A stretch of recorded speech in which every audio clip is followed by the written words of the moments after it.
All right, folks, we got to call it out, and nobody's doing it better than Brad Garlinghouse calling out Gary Gensler for his absolute nonsense.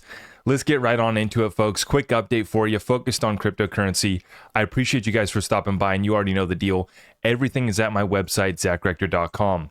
Let's get into it. Tether getting put on blast here. Eleanor Terrett with the scoop in D.C.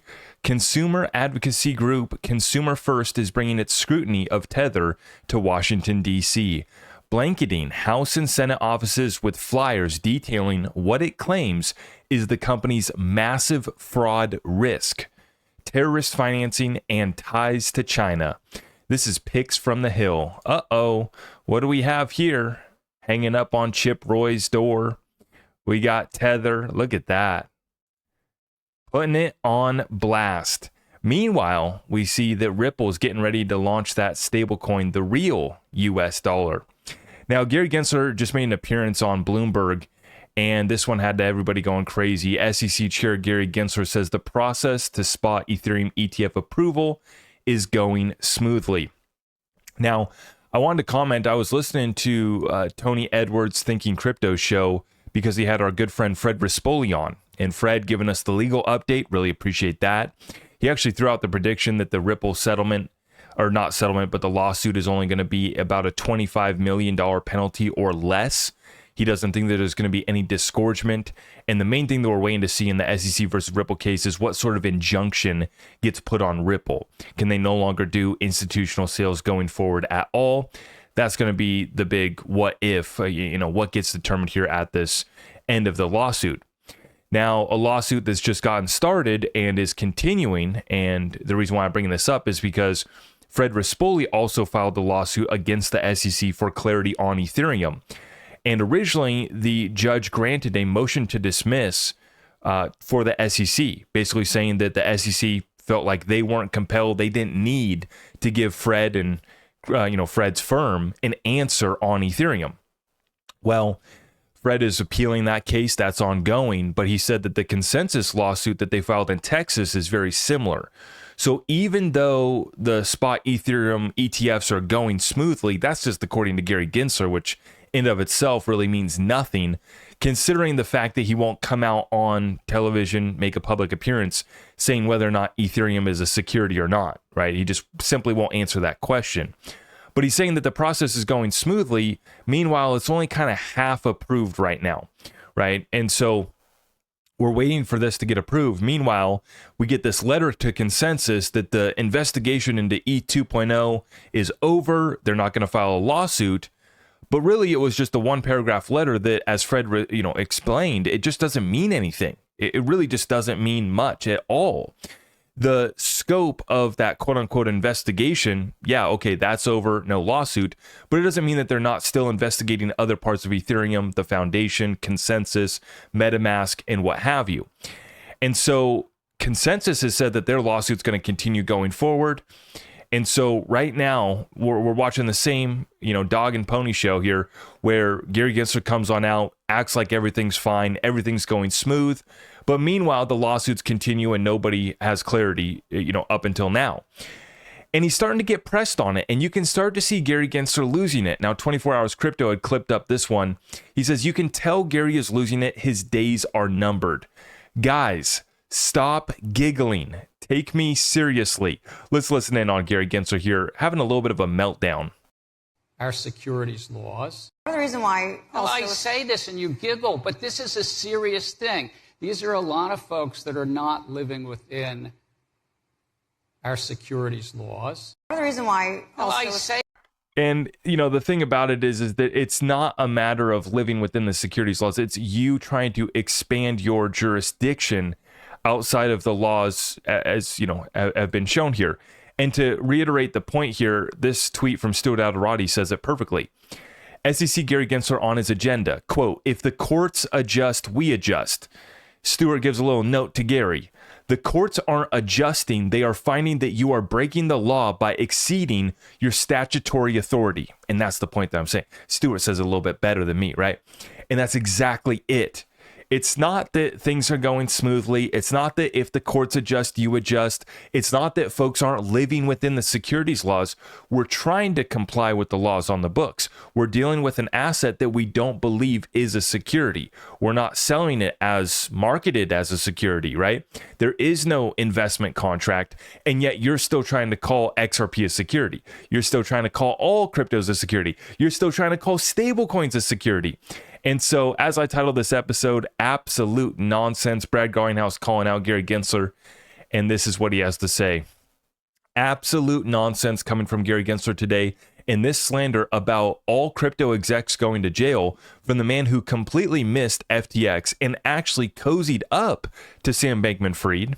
Brad Garlinghouse applying a little bit of pressure, and wasn't even invited to the DOJ announcement on Binance. Now that's a good one, Brad. That's a good one. Throwing out there that Gary Gensler didn't get invited into the big takedown of Binance. Remember that one? Treasury Secretary Janet Yellen, $4 billion fine collected from Binance. That was a big one. Gary not invited. If he really was working for the American people, as he says, he would have been fired a long time ago. And then this one's the dagger.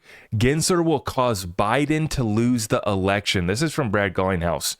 Now, they've made some donations to the Fair Shake campaign. I'm still waiting to see if that's truly a nonpartisan political action committee, Fair Shake there, because it seems like they've been mostly, donating money to Democrats. I'm going to have to go back and check, though, and why they haven't given anything to John Deaton yet. Once again, I'm going to go back and fact check that. I want to give him a fair shake, pun intended. I'm going to give him a fair shake.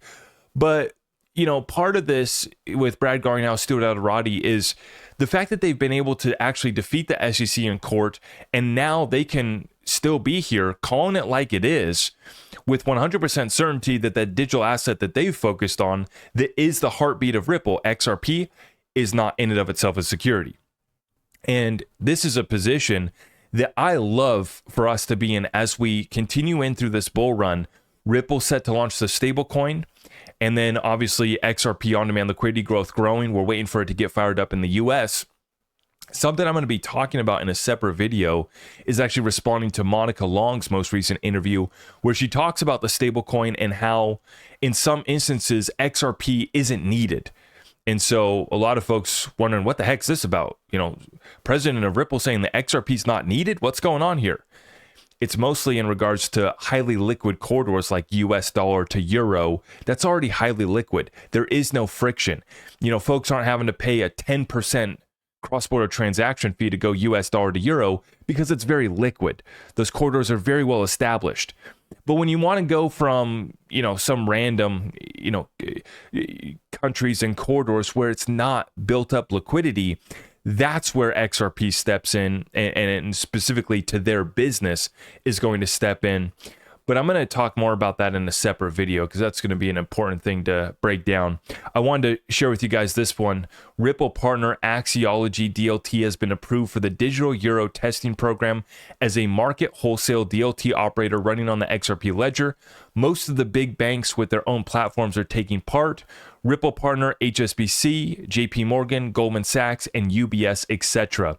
Now, it's important to note, in the interview that Monica Long did, I heard her mention that they're working with banks multiple times. I think 3-4 times. She also talked about them working with central banks. And then the other thing that she mentioned was that they're basically a new platform called Ripple Custody. So we can just throw out Medico. We no longer need to refer to it as Medico. Medico doesn't exist as it was before. It is now Ripple Custody. And Ripple Custody is who HSBC has chosen to do the tokenized gold. And so that's a direct partnership right there. And then it's also being reported that Ripple's set to announce 3 large banking partners here soon as well. So we're going to be watching that one, folks. Once again, I love our spot. Utility being added, clarity has been achieved, and the Ripple stablecoin, I'm going to talk about that in a separate video, but it's going to be a key piece to bringing more liquidity into the XRP Ledger ecosystem. And this is what I've been saying. We need legitimate issuers bringing real world assets and tokenizing things of value. which will bring more liquidity, more volume to the XRP ledger. That's where more XRP is being used. That's where more XRP is being stored.